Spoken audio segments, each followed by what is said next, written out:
Okay, నా new year resolution set చేశాను. Yes, జాన్లో చేయాల్సింది ఏప్రిల్లో చేశాను. ఉగాది కూడా మనకి న్యూ ఇయరే కదా, by the way happy Ugadi. So ఆ రిజల్యూషన్ అంతా ఈ వీడియో లాస్ట్లో మాట్లాడతాను. ఇప్పుడైతే హాయ్, నా పేరు Charan, welcome to Cinema Brainiac. So ఈ వీడియోలో the Falcon and Winter Soldier episode 4 break down చేస్తాను. ఎపిసోడ్ 3 బ్రేక్ డౌన్ పైన కార్డ్స్లో ఉంటుంది లేదా కింద డిస్క్రిప్షన్లో ఉంటుంది. ఆ వీడియో మిస్ అయ్యంటే తప్పకుండా అది కూడా చూడండి. ఈ వీడియో స్టార్ట్ చేసే ముందు మీరు ఈ ఛానల్ ఫస్ట్ టైం విజిటర్ ఇంకా సబ్స్క్రైబ్ చేస్తే వెంటనే సబ్స్క్రైబ్ చేసి ఆ బెల్ ఐకాన్ మీద క్లిక్ చేయండి.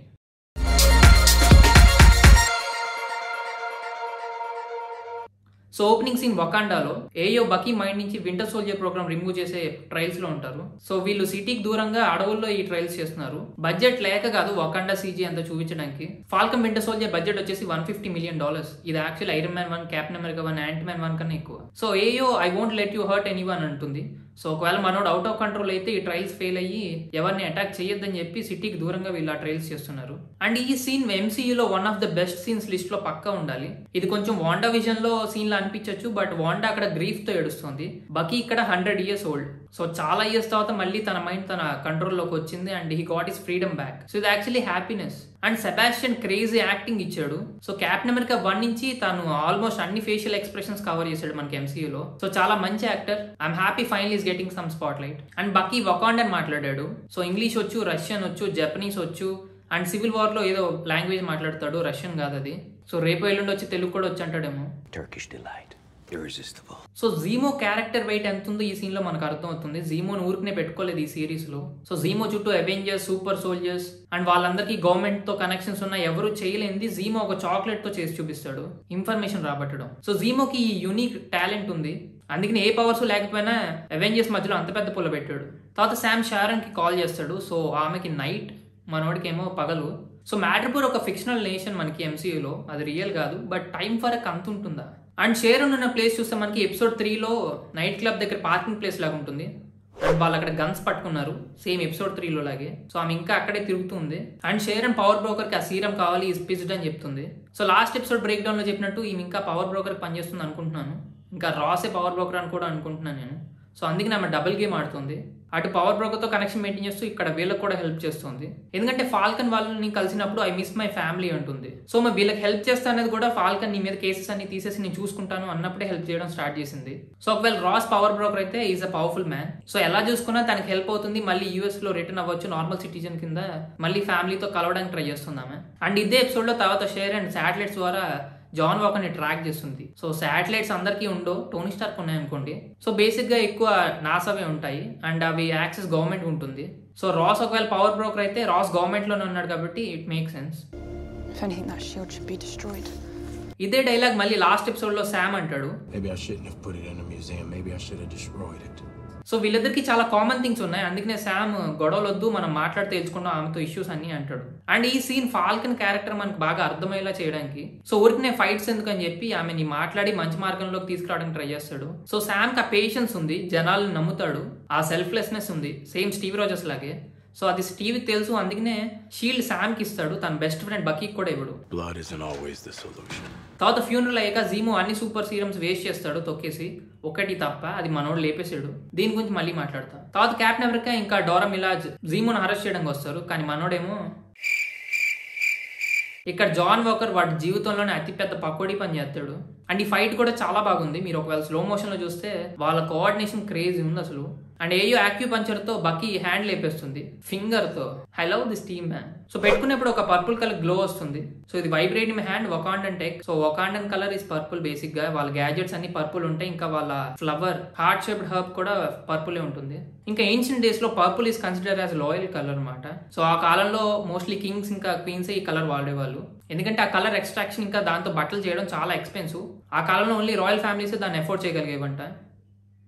And quick shout out to my good friend Vikas ఈ టీ షర్ట్ పంపించినందుకు. దీని బెస్ట్ బై లింక్ కూడా కింద డిస్క్రిప్షన్ లో పెడతాను, మీకు ఇంట్రెస్ట్ ఉంటే అది కూడా చెక్ చేయండి. అండ్ ఆ swing same captain America winter soldier లాగే.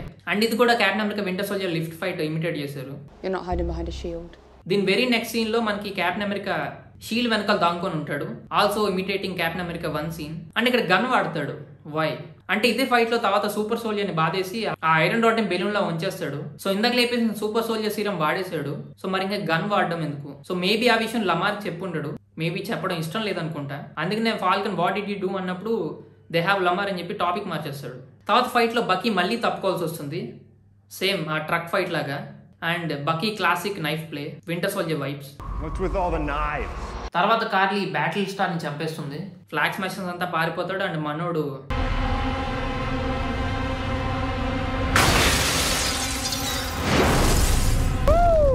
Superhero landing. Yeah, that's really hard on your knees. ఇక్కడ వీటిని లేపేస్తాడు ఆ కోపంలో. సో ఇప్పుడు డాట్స్ అన్ని కనెక్ట్ చేసుకుందాం. జాన్ వాకర్ ఇప్పుడు ఒక సింబల్, ప్రపంచానికి స్టీవ్ రాజర్స్ రీప్లేస్మెంట్ వీడు ఇప్పుడు. అండ్ ఎక్కడికి వెళ్తే అక్కడ ఆటోగ్రాఫ్స్ అవి అడుగుతున్నారు. సో చాలా ప్రెషర్ బర్డెన్ ఉంది జాన్ వాకర్ మీద. డోరా మిలాజేతో ఫైట్ చేసినప్పుడు వాళ్ళు సూపర్ సోల్జర్స్ కూడా కాదు అంటాడు. సో వీళ్ళనే ఫైట్ చేయలేకపోయాను, తర్వాత సూపర్ సోల్జర్స్ ఏం ఫైట్ చేస్తా, నేను ఎప్పటికీ స్టీవ్ రాజర్స్ లో అవ్వలేనని చెప్పి ఆ రిగ్రెట్ తో ఆ సూపర్ సోల్జర్ సీరం వాడేస్తాడు. ఈ సీన్ లో లమార్ అంటాడు, ఒకవేళ మనం సూపర్ సోల్జర్ సీరం తీసుకొని ఉంటే మనం వెళ్ళిన వార్స్ లో చాలా లైఫ్ సేవ్ చేసేవాళ్ళం అని. ఆ తర్వాత సీరం తీసుకున్నాక జాన్ వాకర్ జనాలను వదిలేండి వాడి ఫ్రెండ్ నే కళ్ళ ముందు సేవ్ చేసుకోలేకపోతాడు. ఆ కోపంలో అవుట్ ఆఫ్ కంట్రోల్ అయ్యి వీడిని చంపేస్తాడు. సో ఇప్పుడు వీడు చేసిన తప్పు అయితే మా సినిమాలో నాగార్జున చేసిన కూడా తప్పే అనాలి. అండ్ జాన్ వాకర్ ఒక సోల్జర్, 3 మెడల్ ఆఫ్ ఆనర్స్ ఉన్నాయి. సో సోల్జర్ స్కిల్స్ ఇది పెద్ద మ్యాటరే కాదు. సో వాడు చంపింది కూడా ఒక ర్యాండమ్ టెర్రరిస్ట్ ని. సో ఊరికి ఈ క్యారెక్టర్ ని హేట్ చేస్తున్నారు అనిపిస్తుంది నాకైతే. మరి అంతగా హేట్ చేయాలంటే కార్లీ క్యారెక్టర్ ని యాక్చువల్లీ హేట్ చేయాలి జనాలు. ఎందుకంటే ఆమె ఇన్నోసెన్స్ ని చంపింది, ఇంకా బ్యాటిల్ స్టార్ కూడా లేపేసింది.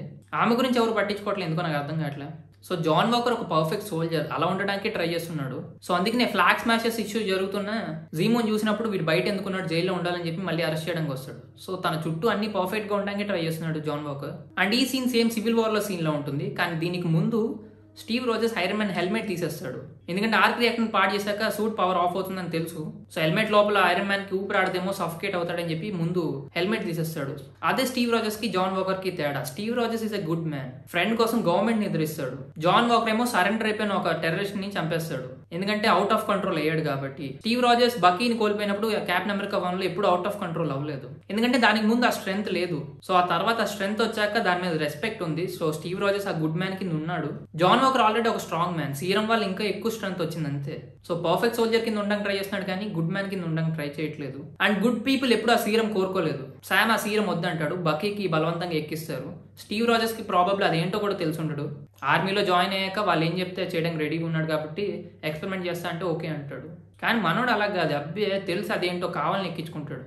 అండ్ ఈ నిక్ డెత్, వీడి డెత్ చాలా పాపం అనిపించింది నాకు, ఎందుకంటే వీడు క్యాప్టెన్ అమెరికా ఫ్యాన్ అంటాడు. తర్వాత కార్లీ విల్కి క్యాప్టెన్ అమెరికా అన్నప్పుడు పాపం మొహం మాడిపోతుంది వీడికి. సో అప్పుడే ఫుల్ డల్గా ఉన్నాడు. ఇంకా ఐరన్ ఏంటంటే క్యాప్టెన్ అమెరికా షీల్డ్ తోనే వీడు చనిపోయాడు. సో నెక్స్ట్ ఏంటి, నెక్స్ట్ జాన్ వాకర్ ఎంసీలో ఉంటాడు నాకు తెలిసి, ఎందుకంటే ఒకవేళ సిఐ వాళ్ళ దగ్గర బ్లడ్ శాంపిల్స్ లేవు అనుకుందాం, జాన్ వాకర్ బ్లడ్ చాలా ఇంపార్టెంట్ ఇప్పుడు వీళ్ళకి. జిఆర్సీ హెడ్ రాస్ అయినా లేదా పవర్ బ్రోకర్ రాస్ అయినా ఎలా చూసుకున్నా రాస్ కి మంచి యాసెట్ వీడు ఇప్పుడు. సో అందరి ముందు చంపాడు, అది రికార్డ్ అయింది కాబట్టి మేబీ గవర్నమెంట్ ఆ షీల్డ్ ఫాల్కన్ కి ఇచ్చేయమంటుంది, లేకపోతే వీడే రిగ్రెట్ తో ఇచ్చేయచ్చు, లేకపోతే కొత్త ట్రైలర్లో హింట్ చేసినట్టు ఫాల్కన్ బకీ వాటితో ఫైట్ చేసి లాగేసుకుంటారు. అండ్ ఎపిసోడ్ 1 బ్రేక్ డౌన్ లో చెప్పినట్టు దీని తర్వాతే వీని యూఎస్ ఏజెంట్ కింద అనౌన్స్ చేయొచ్చు గవర్నమెంట్. తర్వాత కార్లీ ఇంకా ఫ్లాగ్ స్మాషెస్ ఆపాలి. శామ్ ఒకవేళ కొత్త క్యాప్టెన్ అమెరికా కింద అనౌన్స్ చేస్తే కొత్త సూట్ ఇవ్వాలి. జీమో ప్లాన్లు ఏంటి, పవర్ బ్రోకర్ ఎవడు, ఇవన్నీ మనం నెక్స్ట్ 2 ఎపిసోడ్స్ లో చూడాలి. నెక్స్ట్ ఎపిసోడ్ వచ్చేసి 61 minutes ఉండబోతుందంట. అండ్ ఒక క్రేజీ క్యామియో ఉండబోతుంది అన్నారు, మెఫిస్టో కాదు. సో అది నా బ్రేక్ డౌన్. ఇప్పుడు నా న్యూ ఇయర్ రెజల్యూషన్ గురించి మాట్లాడతాను. సో ఈ ఇయర్ టార్గెట్ వచ్చేసి 50K సబ్స్క్రైబర్స్. కొంచెం పెద్ద నెంబర్ కింద అనిపించవచ్చు, బట్ టిక్ టాక్ లో చాలా మందికి ఓవర్ నైట్ లో వచ్చారు అప్పట్లో. మనకి ఇంకా 8.5 months ఉంది ఈ ఇయర్ ఎండ్ అవడానికి.